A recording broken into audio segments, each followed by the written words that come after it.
What's up with the doctors, Amanda? Naturopaths or not, I see a lot of pride in the doctors. What's happening, especially now? But in general, in the past decade, I have a few stories I will tell you later. What's happening with these guys? They have some education.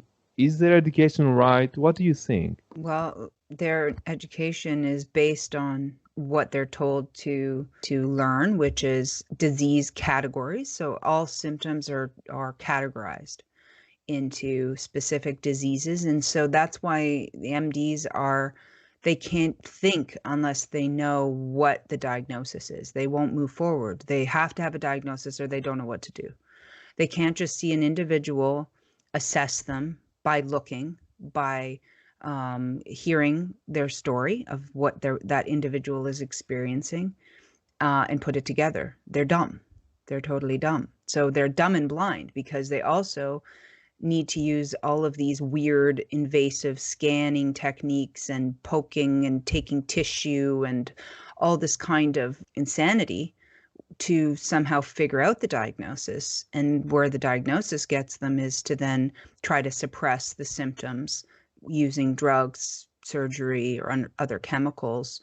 And they fail at that again and again, which is why people come to me after they've had these failed experiences, trusting somehow this person is, because they went to enough schooling, that they have intelligence enough to figure out their health, which is the exact opposite. They only know how to tinker and mess with the perfect system that we were designed to be. They cut out essential organs and tell you they're not essential. They'll inject you they'll tell you that it's a one size fits all injection schedule, that there's no individuality, that it would just be an underlying condition that caused your poisonous reaction. They tell stories. They're like pathological psychopathic liars. Then at the same time they triumph and say they're scientists, or they talk a story about science, and on the next beat they'll predict your death. Or they'll tell you how your disease is going to go, as if they have like a magic ball in front of them that they can peer into. It's absurd. I think they're illogical, and it's meant to be like a cult. That's why I talk a lot about the medical cult. And in cults, you are told what to think. And usually there's a lot of strain in learning whatever the cult doctrine is. You're exhausted most of the time, so your thinking skills are actually diminished. You get to a point where it's just en route. It's just, if you don't, it's a memorization thing, and it's basically in a book. And that's all you do. And you do it over and over and over again. So there's nothing really innovative or individual about the way that you go forward. Like, I can tell people when they come in, I can inform them what I know the doctor has said about it and what drugs they've been given. I can list them off without them even telling me, because it's the same crap every time. So it's going to be antibiotics, cortisol, a biopsy, an X-ray, or a CT scan. I know exactly what they've gone through, and then at the end they're told, well, we don't know. Because the whole process is to get them into the screening in the first place. Screening is very dangerous. It's a capture method to entrap people into the system, because they invariably find what they're looking for. They're always looking for an artifact, and then they'll call the artifact a cancer or a potential disease, or even the dentists do it. Oh, you have a cavity, we better get it right now before it's worse, or these sorts of stories, right?